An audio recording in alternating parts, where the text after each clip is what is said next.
Hello and welcome to Policy Watch, your one-stop shop for all the economic policy buzz of the week. This week, we discuss India's decision to give tax incentives to exporters exporting their goods to Iran. This comes despite pressure from the international community that has currently imposed sanctions on Iran. Our second story this week will be the Finance Ministry's decision to stick to its budget proposal on the General Anti-Avoidance Regulations, or GAAR. We top it off with the government's proposal to hike urea prices by 10%.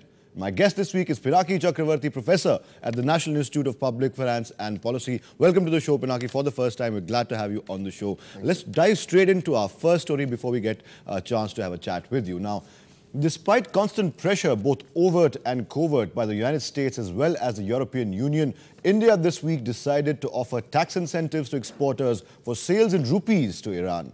This comes as the latest in a series of measures by New Delhi to give exports a fillip in return for oil from Iran. This decision comes just a week after the BRICS countries decided to continue trading with Iran despite the sanctions in place for the oil-rich Islamic nation. The Policy Watch team filed this report. Take a look.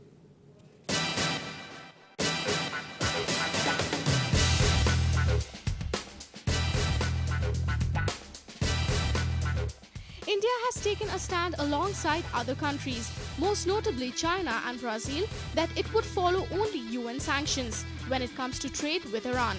To skirt the sanctions, India this year decided to buy oil through a mechanism that lets refiners deposit rupees, which are not freely traded on global markets, for about 45% of Iranian crude purchases in an account at UCO Bank. The Finance Ministry will now offer tax incentives in the range of 4 to 12% of the value of products to exporters for sales to Iran in rupees. That brings them on a level playing field with exports sold in freely convertible currencies such as the dollar. Indian exporters received tax incentives worth around $11.6 billion under various schemes in the last fiscal year. The government reimburses the payment of local taxes to exporters, including customs and excise duty on goods either bought domestically or imported, which are used to make about 4,000 export items from food products, textiles to auto parts. That reimbursement generally excludes exports paid for in rupees, but the government will now exempt trade with Iran from that rule. India and Iran plan to increase their annual bilateral trade by more than 60% to $25 billion by 2015. Indian exports to Iran currently total about $2.7 billion a year, with oil imports making up most of the difference. Bureau Report, Rajya Sabha TV. Now, Pinaki, of course, you saw that report. Now, this is the latest measure in a series of measures by New Delhi to bolster trade ties with Iran. Was this expected, especially after the BRICS summit, where they, came together and said that, oh, despite the US pressure, despite the sanctions, we'll still continue to trade with Iran? Was this expected at all? I think more than economics, it's some sort of a political authority the BRICS is trying to show to the rest of the world. And they said that unless there is an UN sanction, they will not stop trading with Iran. I think that is a good step. So if we look, I think it has more to do with BRICS in this context, because BRICS wants to assert its authority. That is what is happening here.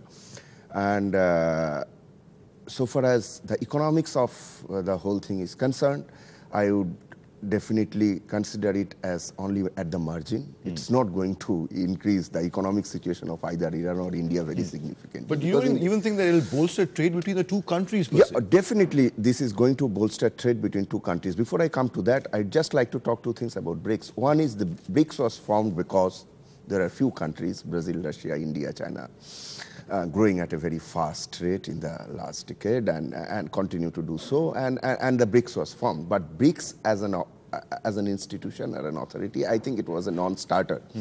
And there are more differences than commonalities between the BRICS. So if the BRIC has to work as a group, I think first definitive step that they have taken is a summit in India that in the last month probably. Yeah, it was in the last month. And then they said that they will have a development bank. And then this announcement probably comes from there that we will trade with Iran despite the UN sanctions. So that is one part of the story. Second part of the story is what will happen to Indo-Iran relationship. Now, if we have to look at Indo-Iran relationship, It has been going on for quite some time, because in the last government they were trying to have a gas pipeline from Iran through Pakistan. That did not work out. The minister got changed. There are stories around that, so we don't know what exactly is happening. So there will be a lot of international pressures also, and oil is a big issue everywhere. Huge issue everywhere. It's a huge issue. So when we are, it's a sort of semi-barter kind of a trade. So you are telling that we are trading against oil. So if we look at the economics of it, well, India will save in foreign exchange when you are trading in rupee, because you are not actually trading in US dollars. Right. So your foreign exchange reserves remain. So that is one advantage for India. Secondly, when you are trading with Iran's now there is a sanction, so they will get their importer back in India. So there is a market for Iran as well. Right. So that way there is of course mutual, because trade is always beneficial to countries, especially in a globalized world. So in such a situation, definitely it will help both the countries in some form or other. Coming to the economics bit of it, give us a sense and give us our viewers a sense of how the rationale behind this decision that the finance ministry is saying that we'll continue to give incentives. Actually, we'll start to give incentives to exporters in rupees to Iran. Now my question would be, the government says it's going to help make a level playing field. Describe to our viewers and give us a sense of how that would basically be implemented on the ground. How will it make it a level playing field for Indian exporters? I think it is a preferential treatment that the government is trying to give to the exporter to direct export towards Iran. Right. It's an incentive, and that you are using tax instruments to do that. Right. So if I forget about the real life situation, whether there is a problem of sanction or not, right, as an economist, I definitely not like preferential treatment to somebody vis-a-vis others. Right. I would like a broad-based policy right, where you are not discriminating anyone against anyone. So that definitely I would not like. Right. But given, that's why I said that it's a political mind, you are trying to show your political authority. You're asserting yourself, saying that, okay, unless there is an UN sanction, I'm going to do that. Right. And I'm also going to do that in a way that it happens, because I am trying to favor price through a preferential tax treatment. Right. So that is what is happening. Right. Now, whether this market is an attractive destination for the exporters, that the exporters will decide. It's an interesting point you make. Yes. Because when you talk about exporters, I have a statement right here from the exporters. They say the tax officials were not so far accepting our claims for incentives under Indian currency trade with Iran. Now it has been clarified and people are satisfied. So it looks like they're satisfied now. It could be a shot in the arm for exporters because they're happy about the decision. Don't you think so? Yeah, definitely, because if you are trading in your own currency, you don't lose in exchange rate volatility. Yeah. At the same time, you don't have to buy expensive dollars to trade. So definitely, it's a very big boost for export. Right. That's the issue. And second issue that I am trying to talk about is the issue of the export is being zero rated here. So zero rating should be done because after all we are talking about a destination based principle of taxation. So if it is exported out. So naturally you have to take out these things. All the taxes. Pinaki, where is the RBI's role in all this? Of course, they're looking at the proposal right now. They're very close to approving it as well. It's close to approving a demand from exporters to allow advance payments from Iran in rupees under the new mechanism. It could be seen as a way of reducing the threat of volatility in the rial. If there is high volatility in the rial, how would that affect this decision and trade between the two countries? I don't think that is going to have a very major effect on... So you don't think it's as big a fear? As big an issue. Why is that? Because the total volume of trade that India has with Iran vis-a-vis rest of the world is not very high. And it's mostly on primary commodity like oil, right? So and secondly, you are not going to lose on your foreign exchange because you are trading in Indian rupees. Right, that way, I don't see RBI is going to have a major objection to this proposal. But other point here is, when you are giving tax incentive, basically you are distorting the price. Right. And here the distortion is in the negative direction because you are trying to reduce the price so that it becomes competitive. So, but when it comes to oil price is not cannot be determined on the basis of tax incentive, Right. because you can do it domestically, but Right. it will depend on the international crude oil prices, Obviously, and there are so many obviously. other factors. Obviously. So in such a situation, what would happen is that Indian exports definitely would get a preferential treatment there. Right, right. But so far as the import is concerned, Right. I don't see any major change there. Very brief question, Pinaki, Yeah. before we go into a break right now. What about external pressures from the EU and the US? New Delhi cannot afford to ignore that. We'll have to walk a really tight line there, don't we? Yeah, that's why I said that they're trying to exert their political might, trying to say that no, we'll have trade with them unless there is an UN sanction. Right. So I think India will not actually revert that decision. They will continue to have trade, and that is good, because if that happens, that in some sense also gives a world where these countries which are growing at a very high rate, having a very large share of the total world population lives in these four countries, and they are trying to decide on something which is definitely positive. So a step in the right direction. That's where we leave this story, Pinaki. We'll come back after a short break. Short breather right now. We'll come back with two more stories in this week's Policy Watch. Don't go anywhere. Stay tuned.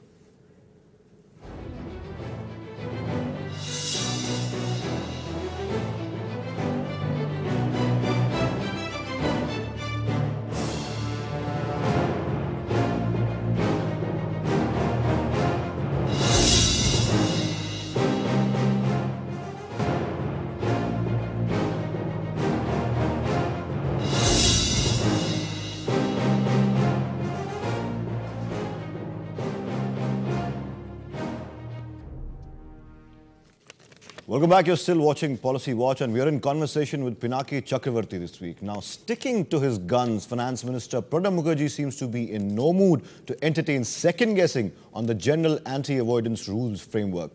The Ministry of Finance has bluntly told representatives of top foreign institutional investors, or FIIs, that it would not roll back the anti-tax avoidance framework proposed in the budget, and asserted that investors who do not have substantial commercial presence in Mauritius could be taxed under the new provisions. But at the same time, ministry officials have also assured FIIs that their concerns will be addressed when the finance bill is passed and the detailed rules regarding the new provisions are notified. Now, Pinaki, of course, GAR or GAR came into the spotlight this budget. You were with us at that day, budget day as well. Now, the proposal, of course, FIIs seem to think it's a bit harsh, and they'll have to be. There is a fear that they could be taxed doubly or even thrice. Now, what FII have been saying, and market voices have been saying for the past 1 week, is that GAR will not only affect the equity market but fixed income securities as well as foreign institutional investors could pull out of the Indian market if the rules aren't changed, if this current proposal is not amended. How real a fear is the fear of FIIs walking out of the Indian market? I'm not too sure about that. I don't think that is going to happen. There may be temporary knee-jerk reaction to that. Fact of the matter is that we cannot use India as a tax haven. Exactly. And that's what the Finance Minister Pranab Mukherjee said. Somewhere we have to tax something which has not been taxed in the whole chain. Right. And I think it is also very important to assert the fiscal policy, which is, I believe, most of the time well thought out, presented in the budget. Then because of pulls and pressures, you try to amend that. Probably that is not the right thing to do. It makes the policy very ad hoc. And so far as this issue of FII inflows coming in from Mauritius, one has to understand that if you use Mauritius as a tax haven and as your post office, and you don't have any substantive presence, and showing that you avoid tax in India, it's unfair. Right. It's and unfair that has to be plugged. Absolutely. And now there is this threat of FIIs going off. I think FIIs also should understand the fact that India is a very strong economy. If we look at the world economic scenario vis-a-vis India, India is still one of the most attractive destinations for FIIs, given the interest rate regime, given the growth rate, given the demand, and given the stability of the economy that we have even after the global financial crisis. On top of that, the Eurozone India is crisis. a huge market for And India is a huge market. That's what I said, that there is a huge demand.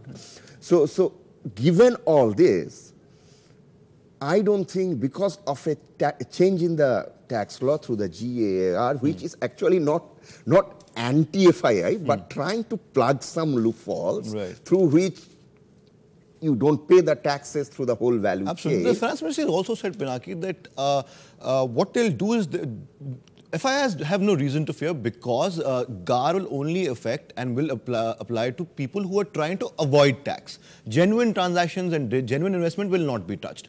But my question to you, Pinaki, would be, and of course, I'm sure the finance minister has been asked this question as well, how will the government decide?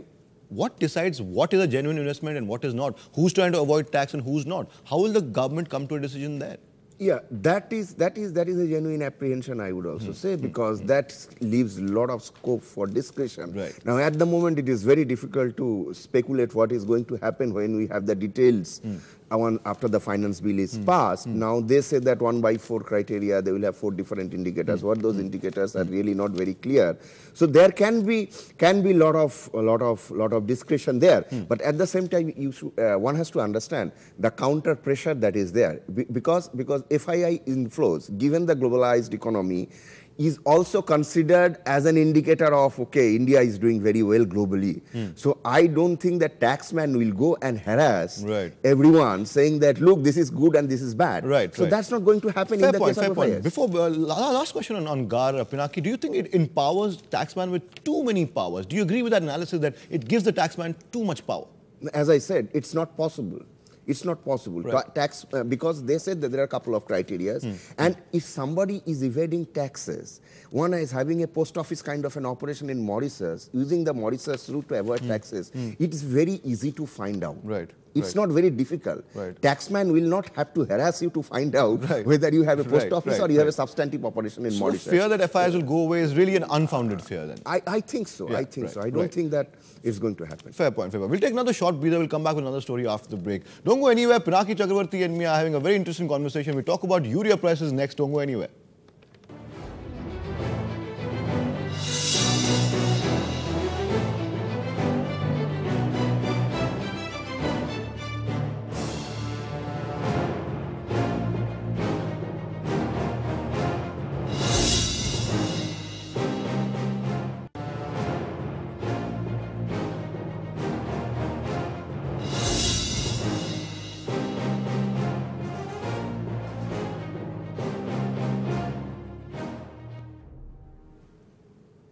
Welcome back. You're still watching Policy Watch. Now, the government is mulling a proposal by the Fertilizer Ministry to raise urea prices by 10%.